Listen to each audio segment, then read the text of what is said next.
বর্তমানে মংলা বন্দরের আমদানি রপ্তানি কার্যক্রম অনেকাংশে বেড়েছে।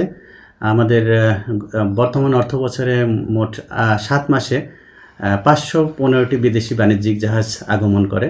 এই সময়ে মোট ৬,৪০৪টি রিকন্ডিশন গাড়ি এ বন্দরের মাধ্যমে আমদানি হয় এবং টোটাল যে আমদানি রপ্তানি কার্যক্রম সেটা ৮২ লক্ষ মেট্রিক টনেরও বেশি আমদানি রপ্তানি হয় এই বন্দরের মাধ্যমে।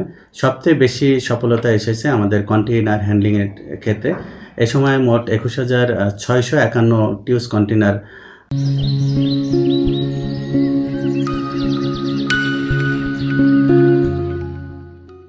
এ বন্দরে আমদানি হ্যান্ডলিং হয়, যা গত বছরের একই সময়ের তুলনায় প্রায় ৮০% বেশি।